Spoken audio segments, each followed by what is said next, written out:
오늘 설교 본문 사도행전 이 3장 특별히 1절에서 12절 이 말씀은 너무나 유명한 말씀이에요.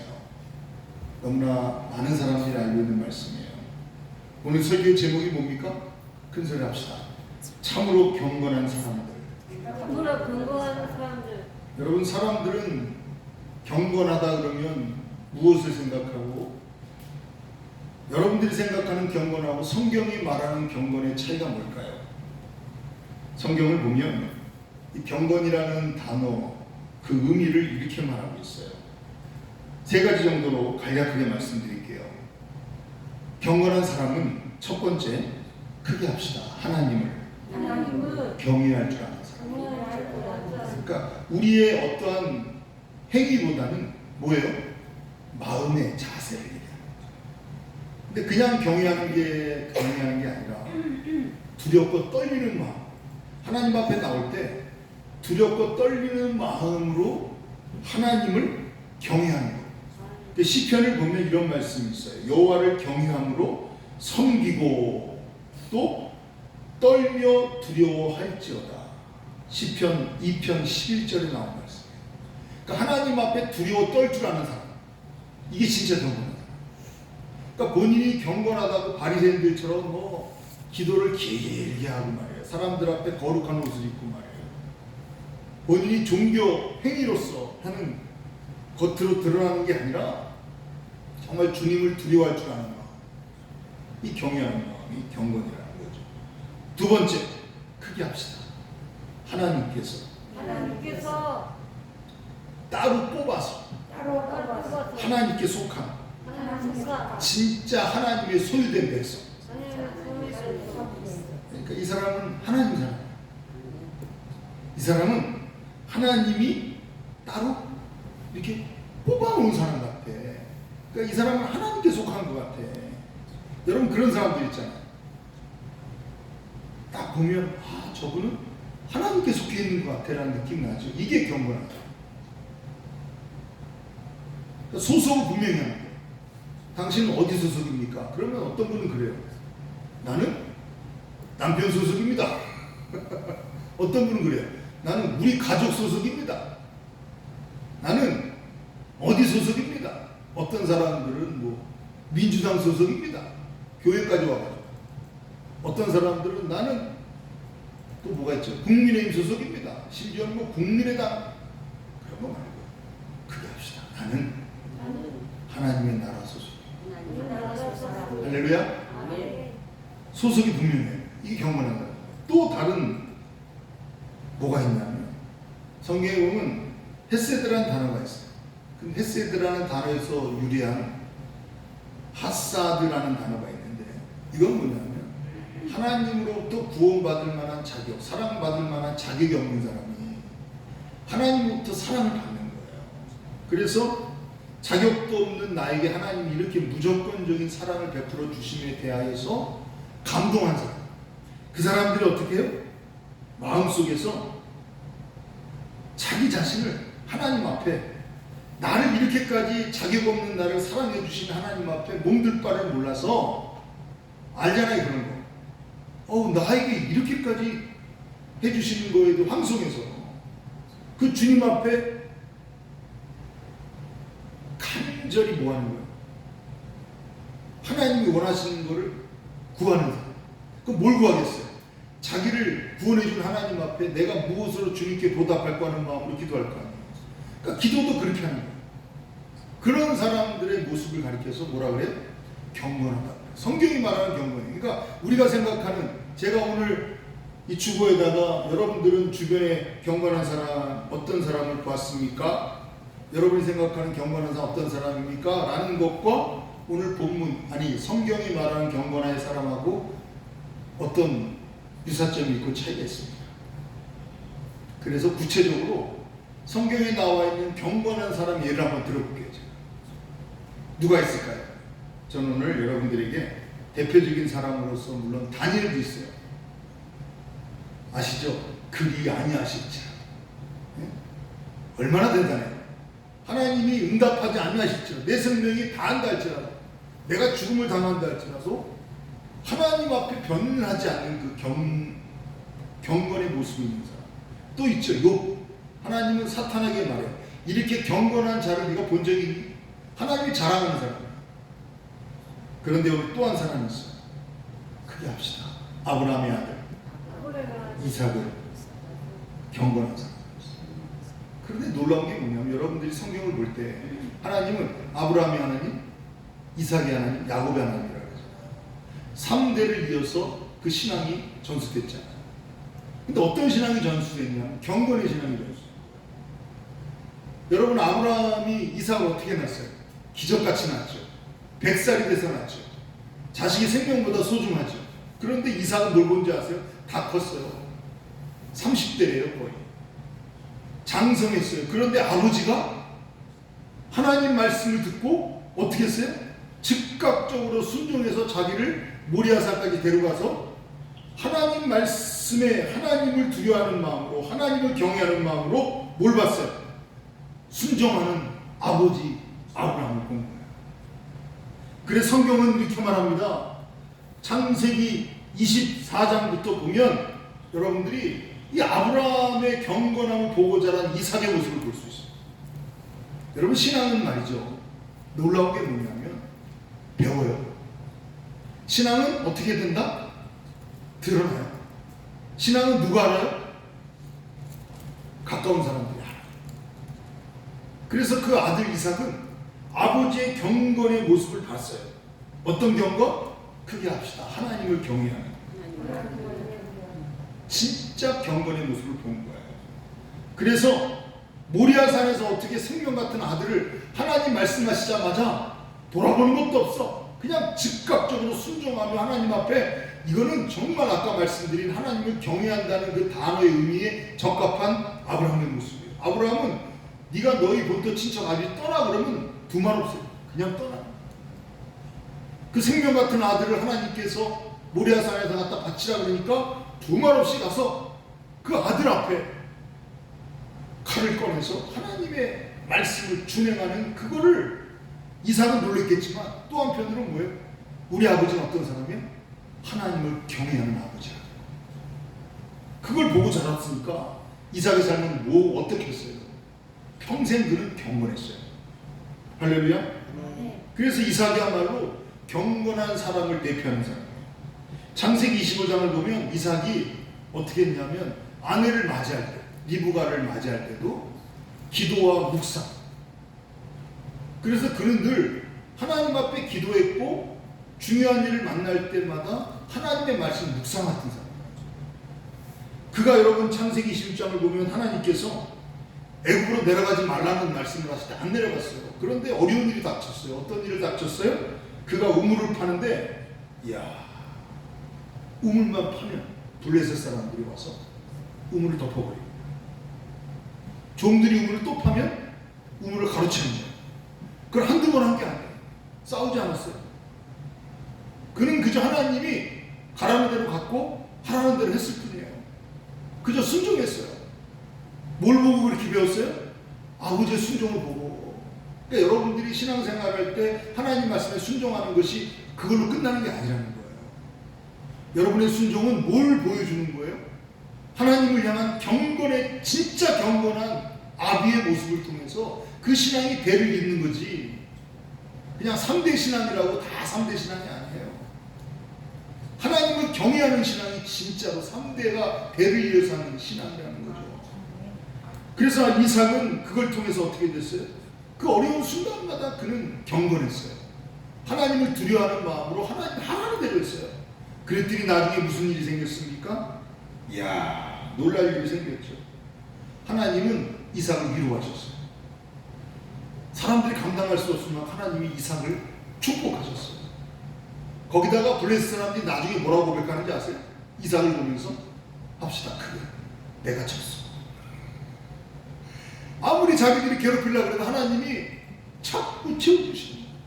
하나님이 보호해주시는 거예요. 나중에 무서운 거예요, 이 사람이. 그래서 블레셋 사람들이 뭐라 그래요?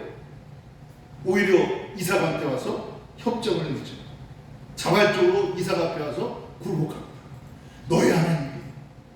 이야, 그러니까 진짜 진짜 하나님을 경외하는 사람은, 경건한 사람은 다른 사람들도 하나님을 경외하게 만들어요. 이게 여러분 경건이에요. 저는 이런 아버지를 보고 자란 이삭의 아들 야곱, 그가 아버지를 가르쳐 뭐라고 하는지 아십니까? 물론 나이가 들어서 이삭이 눈이 어두워갖고 아들한테 속잖아요. 그렇죠? 물론 이삭도 고기를 좋아했어요. 그런데 그가 우리 같은 성경을 가진 사람이었지만 그래도 아들 야곱이 아버지 이삭을 생각할 때 그가 한 말이 있어요. 따라합시다. 아버지 이삭은 하나님을 경외하였던 사람이라. 그게 창세기 31장 42절과 53절에 그대로 나와요. 그러니까 여러분들이, 여러분의 자녀가 여러분을 생각할 때 우리 부모님은, 나의 어머님은, 나의 할머니는, 나의 할아버지는 하나님을 경외하는 사람이었다라는 그런 말씀을 듣는 저와 여러분이 되기를 간절히 바랍니다. 저는 이러한 사람을 하나님을 경외할 줄 아는, 하나님을 두려워할 줄 아는 경건한 사람이라고 말하고 싶습니다. 그런데 놀라운 건 뭐냐면 이걸로 끝나는 것이 아니라 신약 성경, 오늘 특별히 사도행전 이 3장으로 오면 진짜 경건한 사람이 무엇인가를 오늘 성경은 우리에게 강조하고 있어요. 우리는 흔히 경건한 사람 어떤 사람이에요? 기도하는 사람. 맞습니다. 기도하는 사람이 경건한 사람이죠. 그런데 오늘 이 본문에 나와 있는 깊이 있는, 엄청난 깊이가 있는 의미를 다 보지도 않고 오늘 본문에 등장하고 있는 그저 기도라는 건 이런 거니까 나도 기도해야지 라고 생각하면 안 돼요. 유대인들은 경건을 생명처럼 여겼던 사람들. 그래서 그분들은 지금도 마찬가지예요. 이스라엘 백성들은 경건을 잃어버리면 자기들의 정체성을 잃어버리고, 그러니까 하루에 3번씩 기도. 언제 기도하는지 아세요? 오늘날로 말하면 그들은 제 1시가 뭐냐면 아침 6시야. 그러니까 눈을 뜨자마자 기도하는 거예요. 우리가 새벽 기도하는 거죠. 그리고 오늘 본문에 제 9시라고 1절에 나오잖아요. 이거는 몇 시를 가리키는 거? 오후 3시에 점심 먹고 그 뜨거운 태양의 열기가 이제 조금 참 힘든 때인데 여전히 뜨거울 때 이때 성전으로 나가요. 이걸 제9시. 또 한 번은 언제 하냐면 이제 우리로 말하면 저녁 6시쯤. 그때 그들은 기도를 합니다. 이렇게 3번을 기도하는데 한 번은 성전에 가서 기도하지만 2번은 성전을 향해서 기도를 했어요. 그거를 지금도 하고 있어요. 아브라함의 후손이, 심지어 중동 사람들, 모슬렘을 믿는 사람들도 하루에 3번씩 기도해요. 아브라함 후손들은 다 이렇게 하고. 왜요? 아브라함이 경건의 사람이었기 때문에. 그런데 우리가 놓치지 말아야 될 건 뭐냐면 진짜 경건이 무언가를 오늘 성경이 말씀하고 있는데 그 경건의 의미를 오늘 본문을 통해서 여러분 발견하시기 바랍니다. 오늘 본문을 읽으면 사람들은 그래요. 제9시 기도 시간에 베드로와 요한이 성전에 올라갈세라고 오늘 본문의 이야기는 시작되지만 중요한 게 있어요. 여러분, 진짜 경건한 기도는 누가 드릴 수 있을까요? 그 비밀을 오늘 본문 3장 앞에 2장에서 비밀을 말씀해 주고 있어요. 뭐라고 말해주고 있냐면, 여러분 기도는 누가 한다고 생각하세요? 한번 저를 향해서 손 한번 들어봐 주세요. 기도는 성령 충만하기 위해서 하는 게 기도다. 아니면 성령 충만한 사람이 기도하는 것이다. 경건한 기도. 둘 중에 선택하는 많은 사람들은 나는 성령 충만하려고 기도합니다 하는 사람들은 얼마 기도를 못해요. 누가 기도할 수 있느냐? 성령 충만한 사람들이 하는 기도. 이게 진짜 기도예요, 사실. 그런데 여러분 하나님 앞에서 간절히 성령을 사모해서 기도하라고 예수님이 말씀하셨어요. 그것도 맞는 말이지만 오늘 본문을 통해서 우리 알아야 될 건 뭐냐면 진짜 성령 충만해야 하나님이 기뻐하는 기도를 할 수 있다는 거예요. 이해가 되세요? 다시 말씀드리면 성령 충만한 사람은 하나님 앞에 어떤 기도를 드린다? 경건한 기도를 드릴 수가 있어요. 조금 있다가 경건한 기도가 뭔가를 말씀드릴게요. 그런데 여러분들이 성령 충만할 수 있는 비결, 경건한 기도를 할 수 있는 비결은 뭐예요? 바로 성령 충만해야 돼요. 그럼 성령 충만할 수 있는 비결이 뭘까? 그게 사도행전 2장에 나와 있어요. 크게 따라합시다. 너희가 회개하여 각각 예수 그리스도의 이름으로 세례를 받고 죄 사함을 받으라. 전제예요. 그러니까 여러분들 우리가 기도하는 것 귀하죠. 그러나 진짜 기도는 어떤 기도다? 성령의 충만해서 하는 기도. 근데 성령 충만한 사람은 어떤 사람이다? 그냥 내가 원하는 걸 기도하는 사람이 아니라는 거예요. 어떤 사람은요, 40절에 나와요. 2장 40절. 전사님 한번 크게 읽어주세요. 시작.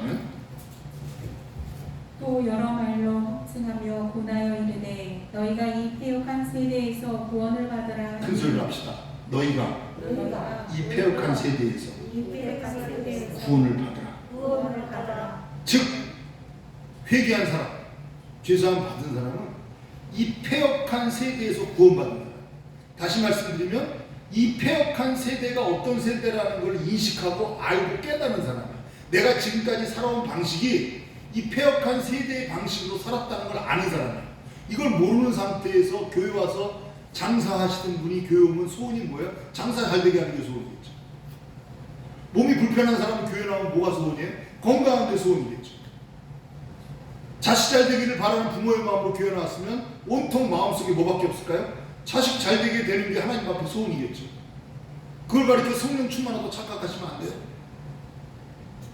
이 패역한 세대에서 구원을 받는 거예요. 할렐루야. 그러니까 자식을 위해서 열심히 기도를 해. 근데 자식이 구원 못 받는 거예요. 왜요? 성령 충만의 진정한 의미를 아직 모르니까. 죄사함을 받게 해야 되고 회개하게 해야 되고. 근데 성도들이 하나님 앞에 나와서 진짜 이 패역한 세대 가운데 구원을 받았다라는 확증을 가지고 살아가야 되거든요. 그러니까 오늘 기도하는 베드로와 요한은 어떤 사람이에요? 그들 마음속에 가장 간절한 기도의 제목이 뭘까요? 다시 합시다. 이 패역한 세대에서 어떻게 되는 거예요? 구원을 받게 하여 주시옵소서. 그 기도가 진짜 성령 충만한 하나님의 아들 예수 그리스도의 기도였고 바울의 기도였고 또 진정한 베드로와 하나님의 종들의 기도였고 여러분의 기도가 되어야 된다는 거죠. 믿습니까? 그러므로 패역한 세대에서 구원을 받은 하나님의 백성들의 모습이 어떤 것인가를 오늘 제가 묵상 기도할 때 읽어드렸던 오늘 초대교회 성도들의 모습이에요. 여러분 초대교회 성도들은 어떤 모습인지 아세요? 신앙생활을 내 마음대로 교회 나와갖고 내가 하고 싶은 대로 내 뜻대로 내가 지금까지 경험한 대로 안 했어요. 그들은 철저하게 어떻게 된지 아세요? 따라합시다. 사도의 가르침을 받아 제대로 배웠어요. 배우는 것이 교회예요. 여러분 교회가 뭐예요? 가르칠 교회잖아요. 가르침을 받는 사람들이란 뜻이에요. 교회에서 배우지도 않고 말씀도 안 배우고 내 멋대로 신앙생활 한다는 거는 이거는 교회를 교회되지 못하게 하는 거예요. 근데 그들은 배우려고 했어요. 뭘 배울까요? 예수 그리스도의 진리의 말씀. 그들은 그것이 우선이었어요. 그래서 말씀을 들으려고 그들은 교회로 다 그냥 보따리 다 싸고 왔어요. 그냥 교회에서 살았어요. 그것이 제일 소중하니까. 우리 초대교회도 그래서 한국교회 쌀을 일거지고 와서 부흥회에 말씀 드리려고 했어요. 우리 조우재 집사님 어머님도 그러셨어요. 그쵸? 예배에 부흥회하면 우리 강 집사님들 교회 오셨었죠? 왜 그래요? 그때는 누구나 부흥회한다 그러면 우리 교회 남교회가 없어요. 하나님 은혜 받으려고 하나님 말씀 배우려고. 요즘 그래요? 그러기는커녕 예배를 드리러 나와서도 딴 생각하고 말씀을 제대로 듣지도 않고 말씀 시간을 사모하지도 않죠. 여러분들 이 패역한 세대에서 구원받을 수 있다는 것이 얼마나 중요한 것인가 알아야 돼요. 그러니까 그들은 어떤 사람이었다? 다시 합시다. 배우려고 하는 모습이 있었다. 그리고 뭐라 그래요? 서로 교제하며 떡을 떼고 서로 교제 앞에 떡을 뗐다라는 것은 서로의 필요를 채워줬다는 거예요. 서로를 위해 헌신했다는 거예요. 서로 섬겼다는 거예요. 그래서 내가 아니에요, 내가. 여러분, 성도들이 가장 위험할 때가 언제인지 아세요? 나밖에 모르는 거예요. 그러니까 교회가 나를 위해 존재한다고 착각하면 안 돼요. 지난주에 말씀드린 것처럼 진짜 기도 응답을 받고 하나님 앞에서 역사가 일어나려면 뭐가 되어야 된다? 하나님의 은사와 이런 모든 것들이 예수 그리스도를 한 몸으로, 예수님이 한 몸으로 해야 거기서 뭐가 된다는 거예요. 하나님의 놀라운 역사가 나타나고 교회가 교회되게 되고 승리할 수 있는 비결이 거기 있다는 거예요. 세상에 나가 싸워서. 근데 그건 잊어버리고 늘 항상 나, 내 마음, 내 가정, 내 자식들, 온통 그런 생각만 하는 사람들은 사실은 이 폐역한 세대 가운데에서 그 누구도 구원시킬 수가 없어요. 심지어 그렇게 끔찍히 사랑하는 자녀도 안 변해요. 또 우리가 어떻게 해야 됩니까? 크게 역사하는 인사합시다. 헌신합시다. 서로를 위해서 물질과 시간과 나 자신까지도 주님은 주님을 위해 드린다는 게 뭐예요? 주님께서 우리에게 말씀하시는 게 뭐예요? 한 몸을 이루라는 거예요. 서로 소중히 여기고 서로를 위하여 헌신하고 서로를 위하여서 우리가 어떻게 하는 거예요? 섬기는 거예요. 그런데 그러한 삶을 살았어요. 네 것 내 것이 없었어요. 그래서 그들은 자기들이 가지고 있는 것들을 자기의 젊음, 자기의 시간, 자기의 물질 모든 것들을 어떻게 했어요? 서로를 향하여서 서로의 필요를 채워주며 서로를 위해서. 왜요? 이 폐역한 세대 가운데 구원받은 사람들로서 하나님 앞에 감사했습니다. 큰 소리를 따라합시다. 오로지 기도하기를 힘썼더라. 그러니까 이들의 기도는 그런 기도예요. 왜 기도했을까요? 뭐 때문에 기도했어요? 말이 필요 없죠. 지금하고 다르죠? 오늘날 교회 모습하고 너무 다르죠? 간혹 예전에 제가 바른 기도를 얘기하면 그럼 목사님 기도할 게 뭐가 있어 우리가 자식들 위해 기도하고 뭐 위해 기도하고 남은 뭐 있어? 아니에요 여러분들. 하나님의 나라를 위하고 서로를 위해 기도하고 연약한 자를 기도. 그러니까 베드로와 요한은 그런 기도를 한 거예요. 근데 오늘 본문 속에서 베드로와 요한이 뭐 했다고? 제9시 기도 시간에 성전에 올라갔다니까 그저 성전에 올라가 기도하기만 하면 된다. 그거 아니에요. 그러면 진짜 기도가 뭐고 그들이 왜 기도했는지 그 기도를 통해서 무슨 일이 일어났는지 지금부터 본문을 통해서 보시면 여러분 깜짝 놀라요. 나면서부터 못 걷는 일을 사람들이 메고 왔어요. 근데 성전에 사람을 메고 왔는데 사람들이 성전 미문에다가 그 사람을 갖다 놨어요. 여러분 성도들이 어떤 나면서부터 못 걷는 사람을 교회에 데려왔어요. 그 사람 왜 데려와야 돼요? 근데 오늘 본문의 안타까운 건 뭐냐면 이 사람이 사람들한테 구걸해서 빌어먹을 수 있도록 미문에다가 데려다 놔요. 누구 때문에? 그 사람 때문에. 뭐 하려고? 그 사람 돕겠다. 뭐 하라고? 빌어서라도 먹고 살아. 여러분 잘 보셔야 돼요 지금. 이거 그냥 보시면 큰일 납니다 이거. 그러니까 자기는 기도하는 사람들. 지금 여기에 있는 사람들이 성전 미문에 나면서부터 걷지 못하는 태어날 때부터 못 걷는 안진뱅이 불쌍한 사람이죠. 근데 이 사람을 사람들이 기껏 생각한 게 뭐예요? 성전으로 그 사람을 데리고 왔어요. 그럼 누굴 만나게 해야 돼요? 여러분들은 참 대단하시네요. 근데 그 사람들은 어떻게 했어요? 하나님 앞에서 그 문제를 해결할 생각 안 했어요. 이게 지금 본문 속에서 진짜 기도하는 사람과 하나님 앞에 경건한 하나님의 기도의 사람, 즉 성령 충만한 사람, 그리고 이 폐역한 세대 가운데에서 구원을 받게 하는 사람이 어떤 사람인가를 보여주는 거예요. 이게요.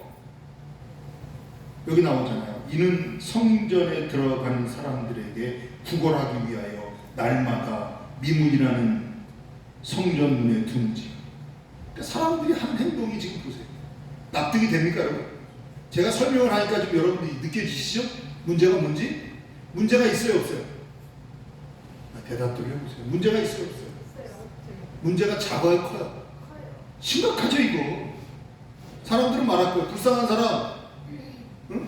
교회에 와서 먹을 거 주고 그 사람 위로해 주고. 여러분 그러려고 그분을 교회 데려 나옵니까? 아니잖아요. 그게 나쁜 일이에요? 좋은 일이죠. 본인의 최선을 다했다 그러죠. 근데 이 본문 속에 흐르고 있는 이 내용을 보면서 여러분 안타까움을 가질 수 있어야 돼요. 왜요? 이 본문이 기도하는 사람들의 한 행동과 이 기도하지 않는 사람들, 기도를 제대로 하지 않고 그냥 형식적으로 하루에 3번씩 기도를 같이 했어요. 다. 그가 성전 미문에서 베드로와 요한이 성전에 들어가려면 보고 뭐합니까? 아니나 다를까? 구걸하고 앉았었죠. 그때 베드로와 요한이 뭐라고 말해요? 주목합니다. 주목한다는 건 뭐예요? 대충 보는 게 아니라 집중적으로 봅니다. 그러면서 그가 뭐라고 말합니까? 따라합시다. 우리를 보라. 그랬더니 자기를 바라보는 안진뱅이가 자기를 바라보는 베드로와 요한을 보면서 뭘 하려고 그래요? 그게 합시다. 그들에게 무엇을 얻을까요? 바라보는. 여러분 교회 성도들이 나왔어. 이런 안진뱅이가 교회에 왔어. 그럼 그 사람은 여러분을 바라봐야 돼요? 아니면 하나님을 바라봐요? 이 사람 누구 바라봐요?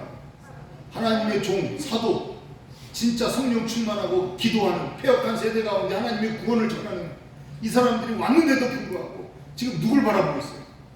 이 사람의 진면목을 바라봐요? 아니면 이 사람한테 쫓아고 구걸하고 앉았어요? 그럼 정신 차려야 된다고. 교회는 이 폐역한 세대 가운데에서 하나님의 구원을 선포하는 거예요. 네. 그런데 이 사람은 사람들이 그렇게 유도했어요. 베드로와 요한을 바라보면서 뭘 원했어요? 동전 한 입을 원합니다. 그랬더니 베드로가 뭐라 그래요?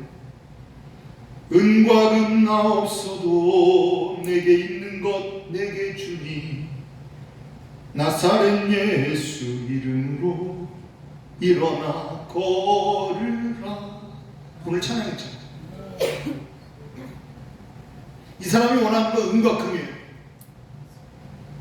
자기 삶에 가장 필요한 게 은과 금이겠지.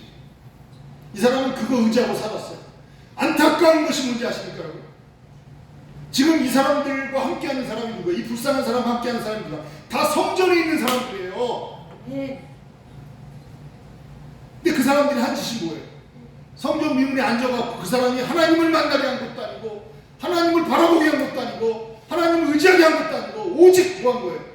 사람들로 하여금 그 주머니에서 나오는 동전 몇 프로로 살 수밖에 없게 이 사람의 운명에 아무런 영향을 주지 못하는 이 안타까운 모습을 여러분 어떻게 생각하십니까? 저는 이걸 볼 때마다 속이 터져요. 오늘날 교인들이 뭐 착한 일 한다, 뭐 누굴 도와준다.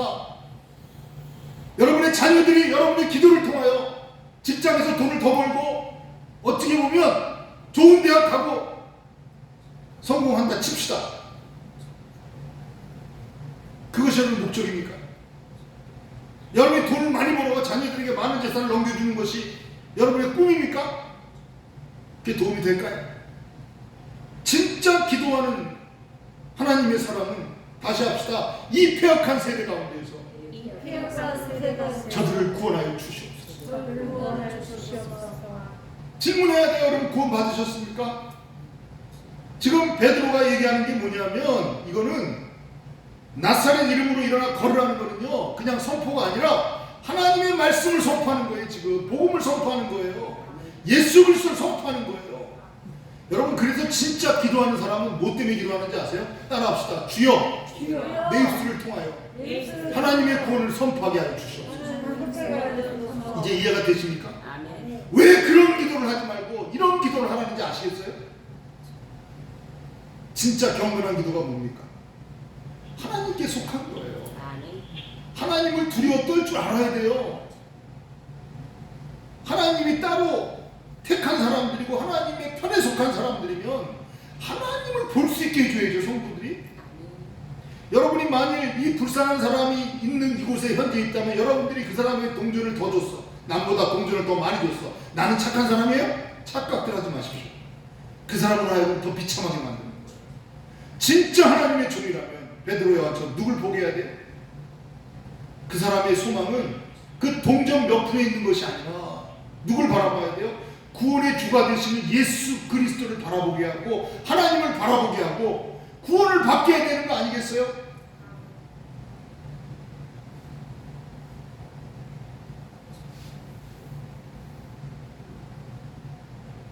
오늘 본문 속에서 놀라운 사실은 이 사람은 그래도 베드로와 요한을 바라봤을 때 소리를 들을 줄 아는 사람. 여러분 40년 동안이나 안진뱅이로 살았어요. 한 번도 일어나 본 적도 없어. 걸어본 적도 없어. 그런데 지금 베드로와 요한이 뭐라고 말해요? 7절을 다 같이 봅시다. 오른손을 잡아 일으키니 시작. 오른손을 잡아 일으키니 발과 발목이 곧 힘을 얻고 뛰어 서서 걸으며. 잘 보세요. 저는 가끔 그런 소리를 들어요. 여러분들에게도 그런 소리를 가끔 들었어요. 목사님, 저는 한 번도 해본 적이 없어요. 이 사람이야말로 한 번도 일어나 본 적이 없어요. 근데 하나님이 일어나라고 하면 일어나야 돼요, 말아야 돼요? 이 사람은 놀라운 거예요. 하나님의 말씀을 듣는다는 것이 뭐냐? 하나님께서 일어나라 하면 일어나야 되는 거예요. 네. 여러분, 우리는 만일 한 번도 경험하지 못한 걸 하나님 말씀하실 때, 제가 볼 때 수많은 사람들은 하나님께서 아무리 좋은 걸 주시려고 해도 주님, 나는 그런 거 경험해 본 적이 없거든요. 답답하죠? 답답하죠? 이 사람은 안 그랬어요. 뛰었어요. 걸었어요. 춤을 췄어요. 성전으로 들어갔어요. 이거야 박수 쳐줄 일이 아닙니까? 그래서 진짜 기도하는 하나님의 종, 성령 충만한 하나님의 종들의 기도, 이 폐역한 세대 가운데에서 하나님의 사람을 구원하는 이 하나님의 구원을 선포하는 하나님의 종들의 이 기도는 무슨 일이 나타나느냐? 순종하는 사람. 누구를 통해 나타나느냐? 그 말씀을 믿고 그 말씀을 의지해서 일어날 수 있는 사람. 그 사람들을 통해서 하나님 역사가 어떤 역사가 나타나느냐? 따라합시다. 운명이 바뀌는 역사가 나타나요. 지금까지 그 인생의 소망이 무엇일까요? 돈 조금 더 버는 거예요. 주머니가 조금이라도 더 두둑해지는 거예요. 다른 날보다 많은 사람들이 날 불쌍히 여겨서 더 많은 걸 얻는 거예요. 맞아요? 틀려요? 그 인생이 행복한 인생입니까? 이 사람을 사람들은 믿음이 하나도 없어요. 그 당시에. 왜 그러느냐? 아무리 불쌍하고 아무리 비참하다 할지라도 이 사람은 하나님의 여전히 은혜에 속한 사람인 걸 알아야 되는데 저 사람은 빌어먹을 사람이에요. 그렇게 그 운명을 자기 스스로 결정해버린 거예요. 한 명도 그를 향하여서 하나님을 향하여 기도하고 그를 향하여 하나님께 나아가 그의 손을 붙잡고 그를 업어서라도 주님 앞에 나가 주여 치유의 방선을 발하여 주시고 이 사람의 운명을 변화시켜 주시옵소서. 다시 합시다. 이 폐역한 세대 가운데에서 이 사람을 구원하여 주시옵소서. 그런 사람이 없었다는 거예요. 제 답답한 마음 아시겠습니까? 이 본문 속에 흐르고 있는 내용이 맞아요, 틀려요? 이 베드로와 요한이 왜 기도했습니까? 무엇 때문에 기도했고 이들이 베드로와 요한이라고 하는 이 믿음의 동역자, 기도의 동역자들이 한마음 한뜻 되어서 하나님의 역사가 나타나는 현장 가운데 그들이 행한 건 뭐예요? 오직 그들의 얘기를 잘 보세요. 이제 시간이 오늘은 좀 짧게 끝낼게요. 자, 제가 이게 되게 잘 들어보세요. 오른손을 잡아 일으키니 발과 발목이 곧 힘을 얻고 걷기도 하고 뛰기도 하며 하나님을 찬송하니 모든 백성이 그 걷는 것과 하나님을 찬송함을 보고 그가 본래 성전 미문에 앉아 구걸하던 사람인 줄 알고 그에게 일어난 일로 인하여 심히 놀랍게 여기며 놀라더라. 나은 사람이 베드로와 요한을 붙잡으니 모든 백성이 크게 놀라며 달려나가 솔로몬의 행각이라 불리는 행각에 모이거늘. 잘 보세요. 크게 따라합시다. 베드로가 이것을 보고 백성에게 말하되 큰 소리로 이스라엘 사람들아 이 일을 왜 놀랍게 여기느냐. 우리 개인의 권능과 경건으로 이 사람을 걷게 한 것처럼 왜 우리를 주목하느냐. 잘 보세요. 이런 일이 생겼는데 베드로와 요한이 하는 얘기가 뭔지 아세요? 진짜 경건한 사람은 어떤 사람인가 나와요. 왜 내 경건함을 보느냐? 이 사람이 난 게 내가 경건해서 난 것처럼 착각하지 마라. 내가 기도해서 난 게 아니라는 거예요. 잘 보세요, 여러분들. 마치 우리가 기도를 많이 하면 하나님의 능력을 받아갖고 뭐 큰일을 할 것처럼 착각들 하시는데, 그런 사람들은 진짜 경건이 뭔지 모르는 사람들이에요. 진짜 경건한 사람 어떤 사람? 다시 합시다. 폐역한 세대 가운데에서 폐역한 세대에서 하나님께서 행하신 일들을, 하나님께서 하나님의 구원을 하나님 구원을 선포하고 선포하고 그것을, 그 역사를 사람들에게 증거하는 게 진짜 기도예요. 아멘입니까? 네. 지금 여기서 경건이라는 단어까지 써가면서 베드로가 얘기하는 게 뭐야? 왜 나에게 주목하느냐? 진짜 경건한 사람은 자기가 주목받지 않습니다. 오늘날 수많은 능력자라고 하는 사람들이 다 자기가 주목받으려고 그러잖아요. 자기가 뭘 해갖고 주목받고, 사람들이 박수 쳐주는 걸 기대하고, 사람들이 뭐 잘한다 그러면 뭐 자기가 대단한 사람인 줄 알고 착각들 하잖아요. 그러니까 경건할 수 없는 것이고, 폐역한 세대 가운데에서 하나님의 구원 역사가 나타나지 않는 거예요. 정신 차려야 돼요. 성경이 이렇게 분명히 얘기하고 있잖아요. 이해가 되십니까? 뭐가 문제인지 아시겠습니까? 지금 베드로가 이렇게 재차 강조하는 이유가 뭐예요? 그 3장 12절의 본문을 제가 굳이 마지막 절로 잡은 이유가 뭔지 아세요? 뭘 집중하고 계십니까? 진짜 경건한 사람은 내 경건이 문제가 아니에요. 경건은, 다시 합시다, 하나님이 경건이십니다. 하나님의 구원이 드러나고 하나님의 구원이 역사하는 거예요. 그래서 이러한 하나님의 기도하는 사람은 그냥 기도하는 게 아니에요. 하나님의 말씀을 선포하는 거예요. 하나님의 구원을 선포하는 거예요. 하나님의 능력을 선포하는 거예요. 나 때문이 아니에요. 다른 사람의 영혼을, 다른 사람의 그 안타까움을, 비참함을, 그 운명을 바꿔줄 수 있도록. 이게 진짜 경건한 사람 아니에요? 그래서 저는 교회에 누가 올 때 감사한 게 있어요. 우리 권사님은 당당히 말씀하세요. 예배 드리시면 얼마나 드리겠습니까? 왜 그래요?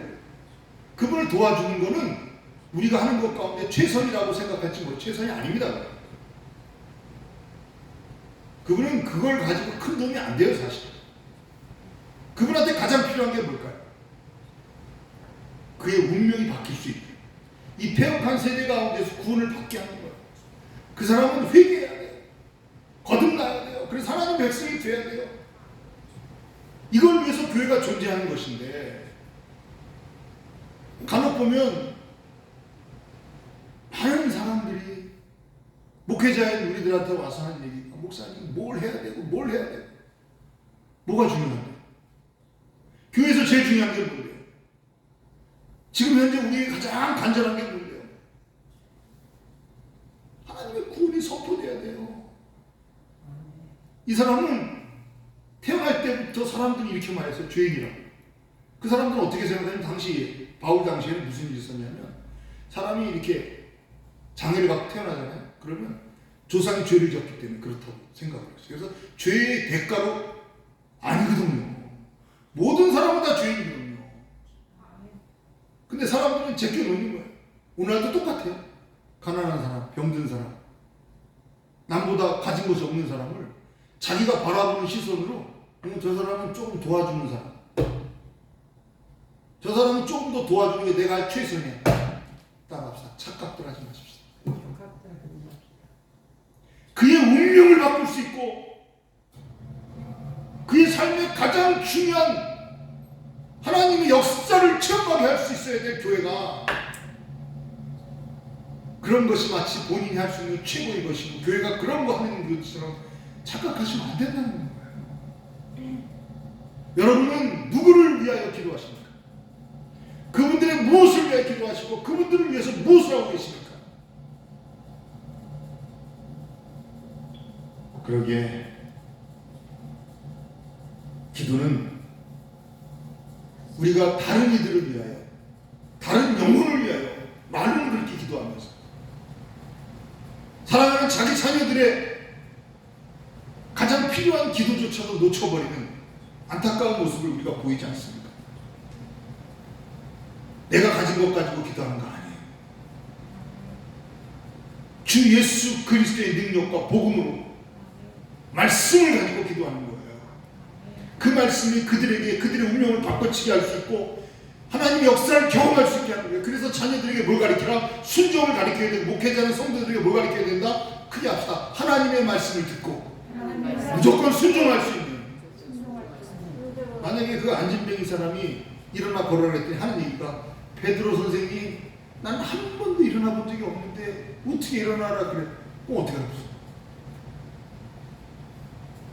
그런 안타까운 모습 보이지 마시기 바랍니다. 이 사람은 참 기특해요. 일어난 정도가 아니라 뛰어 성전으로 들어가 달려갔었겠죠.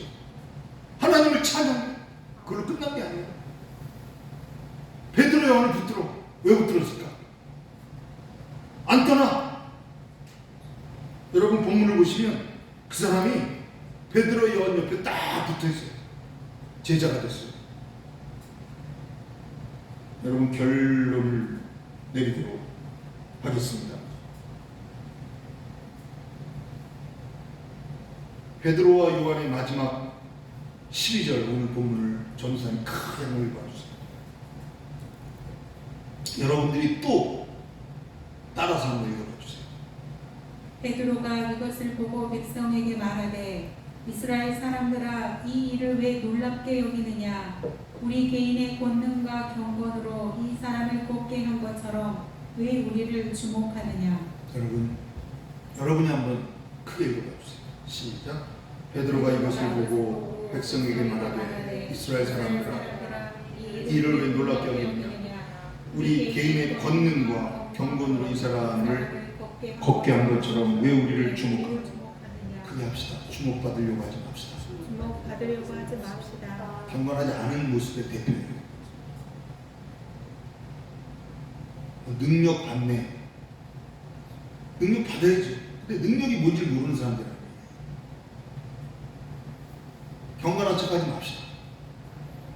지금 베드로가 얘기하는 거예요. 나는 내 경건으로 아무것도 할 수 없다는 거예요. 그럼 뭐 하라는 거예요? 오직 나는 하나님의 구원을, 이 불쌍하고 하나님이 필요하고 사람들까지도 교회 다닌다는 사람들이 하나님을 만나야 되고 하나님의 도움이 필요하고 하나님을 통하여서 새롭게 구원받아야 될 사람들을 도무지 그들을 위해서 생각하고 있다는 것이 고작 단지 몇 푼 그에게 짊어주고 그 사람이 그거 빌어먹으라고 운명을 그쪽으로 밀어넣고 있는 이 사람들의 모습을 여러분 하나님 보시면 어떻게 생각할까? 치가 떨리는 행동이죠. 38년 된 병자가 낫는 걸 불쌍히 여기는 게 자기들 먼저 그냥 물에 들어가서 베데스다에 들어가서 자기들 먼저 어떻게 해서든지 오늘날로 말하면 자기들은 은혜 받겠다고 정작 가장 불쌍한 사람은 돌아보지 않았던 그 시대의 사람들의 모습이나 오늘의 모습 뭔가 느껴지지 않습니까? 왜 기도하십니까? 왜 경건하려고 하십니까?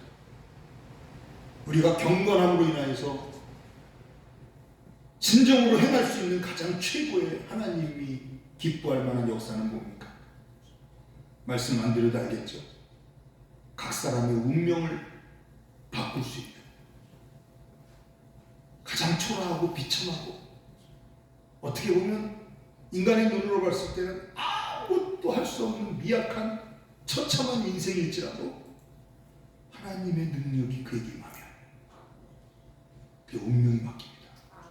그게 교회와 신앙의 가능성이고 우리의 기도의 결과입니다. 이런 기도를 들으시는 이러한 기도에 걸맞는 진정한 하나님 역사를 이루어가는 하늘 영혼의 참 경건한 저와 여러분이 되기를 주님의 이름으로 축원드립니다. 기도합시다. 살아계신 하나님, 오늘 이 사도행전의 말씀을 통하여서 우리 하늘 영혼에 속한 모든 가족들이 베드로와 요한처럼 진정한 참 경건의 사람들이 되게 하여 주시옵소서. 예수님의 이름으로 감사를 드리옵나이다. 아멘. 우리 찬송가 455장 찬양하시고 봉헌하였습니다.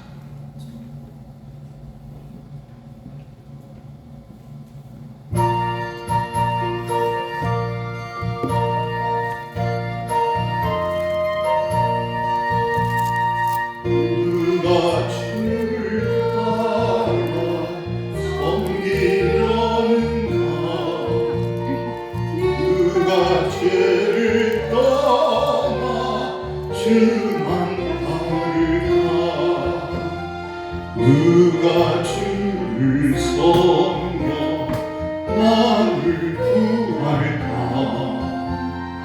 누가 주의 뒤를 따라가려나? 부르심을 따라 주의 은혜로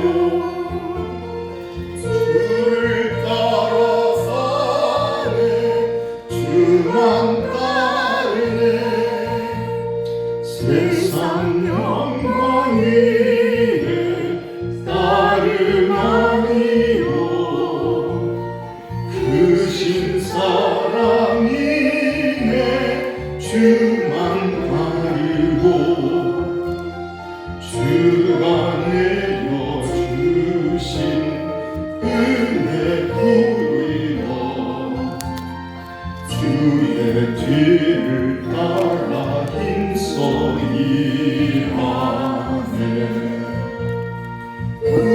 부르심을 받아 주의 은혜로 주를 따라가네. 주만 따르네. 비방 많고 원수 강하나 주의 용사 더욱 힘이 강하니 누가 능히 이겨 넘어뜨리라. 변함없는 진리 승리하리라. 기쁜 찬송하며 주의 은혜로 주를 따라가네. 주만 따르네. 아멘. 오늘 하나님 앞에 감사의 예물 올려드렸습니다. 특별히 오늘은 우리 강순례 집사님, 이제 오늘 이번 주 25일 날 사랑하는 자녀들에게로 올라가시는데, 언제 올라가시는 거죠? 하나님 앞에 이렇게 또 귀한 예물 올려드리고, 또 영본사님 헤어지기 전에 예배를 같이 함께 드리기 위해서 오셨는데, 하나님께서 정말 그 경건함의 은혜와 능력이 함께 하시길 간절히 바랍니다. 아멘. 그리고 최주임 목사님 비롯해서 감사 예물 전도사님과 권사님 올려드렸고요. 11주 예물 선교 예물 올려드렸습니다. 잠깐 기도하겠습니다. 사랑이 많으신 하나님, 진실로 감사합니다. 오늘 하나님께서 보여주신 참 경건의 베드로와 요한의 모습이 우리 신앙의 진정한 삶의 모습이 되기를, 그리고 하나님께서 가장 기뻐하는 경건의 모습이 될 수 있도록 우리를 붙들어 주시사, 하나님께서 그토록 바라시는 이 폐역한 세대 가운데 구원을 받는 하늘 정원의 놀라운 선포의 역사가, 그리고 그러한 하나님의 선포에 순종하여 운명이 바뀌고 우리의 삶에 정말 놀라운 변화들을 경험하는 우리 모두가 되기만을 간절히 바라오며, 오늘도 귀한 예물 감사함으로 또 하나님의 나라와 의를 위하여 올려드릴 때, 특별히 우리 강순례 집사님 주님의 장중에 붙들어 주시사, 이제 서울 올라가서 자녀들과 함께 할 때 믿음의 딸과 함께 예비하는 어머니 되게 하시고, 사랑하는 자손들 특별히 주님께서 붙들어 주셔서 지금까지 은혜 가운데 인도하셨는데 감사가 끊이지 않게 하시고 찬양이 끊이지 않게 하시고, 무엇보다 주님을 의지하는 신령한, 주님을 경외하는 경건의 어머니의 할머니의 믿음의 강순례 집사님이 될 수 있도록 도와주시옵소서. 귀한 힘을 주님께서 연락하실 줄 믿고 감사를 드릴 때 우리 구주 예수 그리스도 이름으로 기도 올려옵나이다. 교회에서 시작해 주십시오. 두 번째 달 경건의 한 달이 시작되었습니다. 우리를 인도하시는 하나님께 예배드린 여러분을 사랑하고